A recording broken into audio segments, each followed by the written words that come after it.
अब हम बात करते हैं बच्चों इन्वेस्टिंग एक्टिविटीज की। ऑपरेटिंग जो बिजनेस रिलेटेड, इन्वेस्टिंग जो इन्वेस्टमेंट्स रिलेटेड, और हमारी इन्वेस्टमेंट्स मेनली एसेट्स में होती है। तो जितने भी लॉन्ग टर्म एसेट्स हैं जो कि इसलिए रखे गए हैं कि जिसको हम यूज करके बिजनेस में प्रॉफिट कमा सकें। लैंड एंड बिल्डिंग क्यों खरीदते हैं? ताकि हम उसको यूज करके प्रॉफिट कमा सकें। मशीनरी क्यों खरीदते हैं? क्योंकि उसको हम यूज करके प्रॉफिट कमा सकें। इसलिए नहीं खरीदते कि आज खरीदा कल बेच देंगे, जो प्रॉफिट होएगा वो बढ़िया है ना।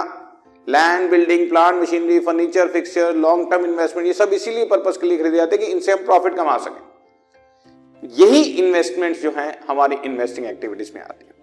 तो इन्वेस्टिंग एक्टिविटी में simple sale and purchase of long term assets जितनी है वो सब हम यहाँ पर कवर करेंगे। ये आपके सामने थियोरेटिकल लिखा हुआ है। In this category expenditures made for assets required for earning, expenditures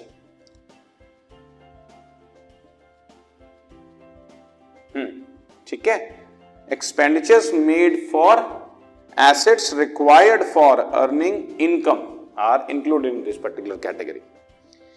Investing activity means acquisition and disposal, खरीदना और बेचना of long term assets.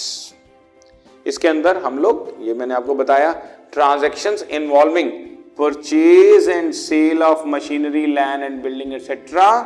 which are not held for resale. जो हमने खरीदने बेचने के लिए रखी, इसको हम लोग यूज करके बिजनेस करेंगे। और इसके क्या क्या एग्जांपल्स हैं हमारे सामने वो भी मैं आपको बता देता हूं बच्चों। Cash payment to acquire tangible as well as intangible asset, payment कर रहे हैं तो ये आउटफ्लो ऑफ कैश हो रहा है। Cash payment to purchase share, warrants और debt instruments of other enterprises and interest in joint venture, ये सारी इन्वेस्टमेंट्स हैं। ये सब हम लोग लॉन्ग टर्म इन्वेस्टमेंट्स करते हैं।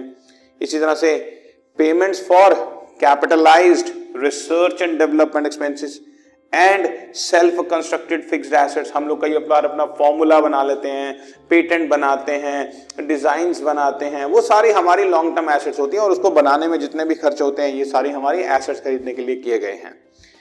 Cash receipts from sale of assets, cash advances and loan to third parties, और इसी तरह से cash receipt from repayment of advances and loan to third parties, जो भी हमने लोन और एडवांसेस दिए हुए थर्ड पार्टीज को, वो सब चीजों को जब हमें रिसीट्स होती हैं।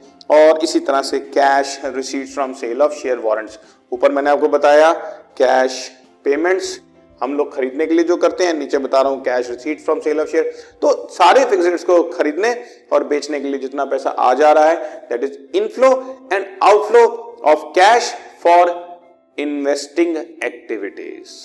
Am I right? तो ये सेकंड कैटेगरी थी।